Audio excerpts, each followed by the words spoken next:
Who is responsible for the looting that is happening all around stores all over California? Netizen 1. Well, the criminals themselves. But the community too. Specifically San Francisco. The community elected a district attorney who has practiced a very liberal approach to crime. The district attorney does not prosecute thefts of less than $950. The district attorney does not prosecute other crimes under a liberal bent that holding a person accountable for their bad actions sets them up for a lifetime of failure and hate.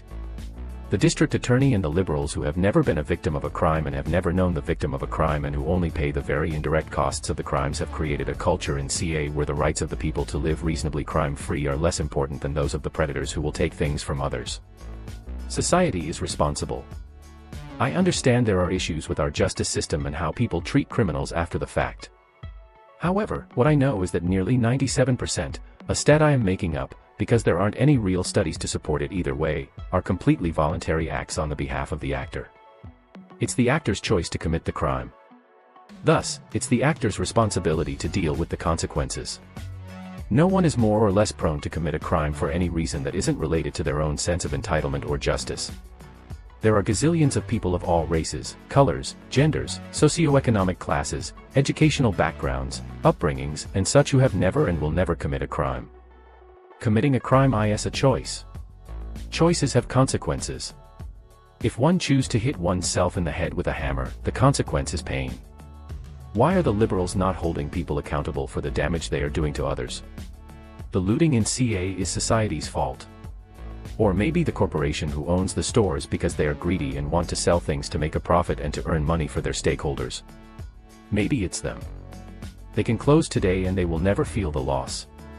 Grandma who cannot walk to a CVS or Walgreens in SFCA to get her medication because they are all closing because the shopkeepers cannot make a profit, feels it, but CVS or Walgreens never will. Society. Time for the stocks and rotten tomatoes in the public square. Some sort of punishment for their crimes anyway, please. Netizen 2. It's happening in Chicago pretty frequently as well. The reason for it is that you can loot a lot of shit in a short amount of time with that many people. If the cops manage to show up while it's ongoing, your chances of getting away are higher since there's a lot of people looting and they can only catch so many. These robberies happen out of nowhere and then they're over in a flash, so it seems like the reward versus risk is greater for the looters in these scenarios. Strength in numbers if you will. Moreover, California changed their legal code for theft. Under $950 of stolen goods is now just a petty theft violation.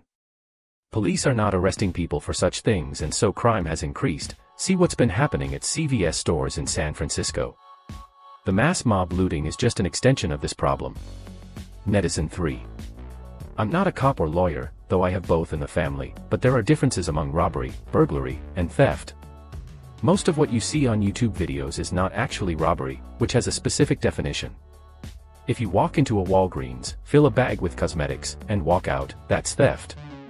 In order of seriousness, theft, which is just taking something without consent, or payment; burglary, which involves entering a place to take stuff without consent, think about breaking into a house; and robbery, which means using violence or threat of violence to get the item, fall on a spectrum.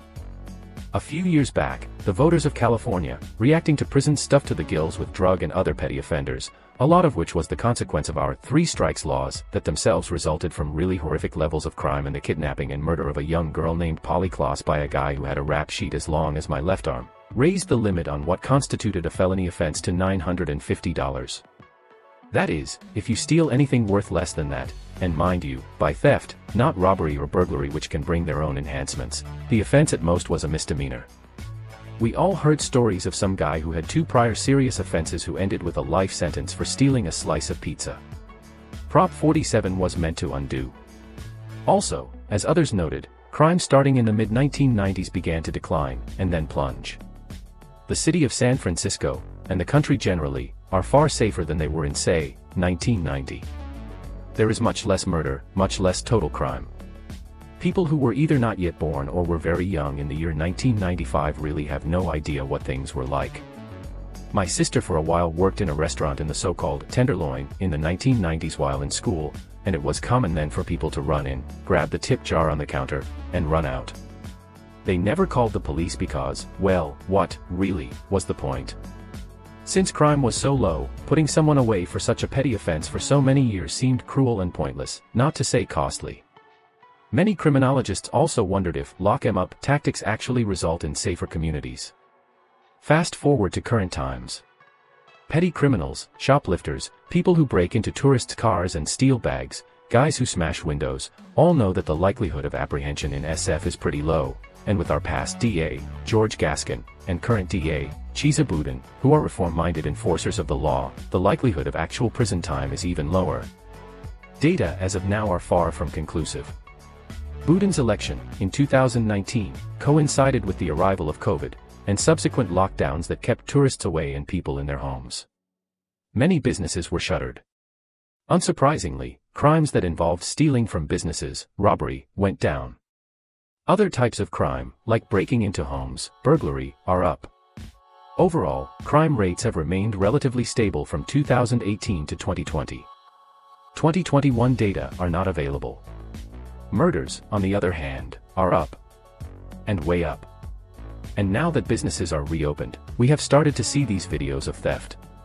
So, what, really, is the cause of theft with impunity? Is it Prop 47? Hard to say. Is it the leniency of Chesa Boudin? Hard to say. Is it because of desperation due to COVID? Hard to say. I suspect that the single largest factor is cultural. I've had this discussion with my teenage son before, but the gist is this: the idea of law enforcement is flawed. Laws cannot be enforced upon a population unwilling to comply. There simply is not enough money and not enough police officers. Right now in San Francisco, there are enough people who look at theft in Walgreens and say it's a victimless crime. There's wealth inequality, true. Walgreens is a large and presumably wealthy store, true. They have insurance against theft, true. And they actually tell their staff not to intervene if someone is stealing, true, and because they do not want their workforce to get hurt in a violent altercation. Add it up, and there is more than just a general tolerance of low-level crime. A prominent writer here who calls himself Broke S. Stewart actually publishes a column in the San Francisco Examiner that from time to time will give suggestions on which stores to steal from. It's not everyone. It's not even a majority. But it's enough people who signal that stealing is okay. It is unsurprising that people absorb this culture, and that the result is more open theft. I am an epidemiologist, not a criminologist. In my line of work, I would wait for a couple of years of data to come in and try to analyze all the potential factors. Netizen 4. So I've been hearing talks about people looting stores, and some people even justifying it, saying it hurts local economies and forces change. I don't agree with it, and I just really want to know, how do I, safely, make looters regret looting?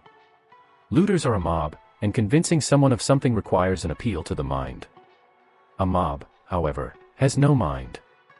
Its members have abandoned their reasoning capacity to the group anger. The way to deal with it is not when the rioters are rioting. It is by making legitimate noise, by publicly and/or by letters and phone calls to public officials, insisting that we stop calling riots protests and terrorists protesters. Incitement to violence is illegal. Someone just publicly called for the murder of police officers in Hammond, Indiana. This person needs to be arrested. If, God forbid, someone does manage to do this, the inciter needs to be charged as an accessory before the fact and arraigned for murder. The irresponsible antics of people like Chuck Schumer and Maxine Waters have led people to think that riot and incitement to riot are legitimate and okay. A female comic, whose name I can't remember, has called for the murder of the president. This is a crime. The fact that she has not been, and is not likely to be, arrested, makes it seem like murder, and incitement to murder, are legitimate and okay. As of the present moment, those who are in charge of protecting society are complicit with those who want to destroy it. I don't mean just the Democrats and their lackeys in the media, but also every mayor who orders law enforcement not to make arrests, every elected official who fails to call terrorism, terrorism, and every writer who calls rioters, demonstrators. All of this conduces to the legitimization of illegitimate behavior. Public officials have people to read their mail and take their phone calls. Public positions on issues are noted, and presented to them in digest form. In short, they listen.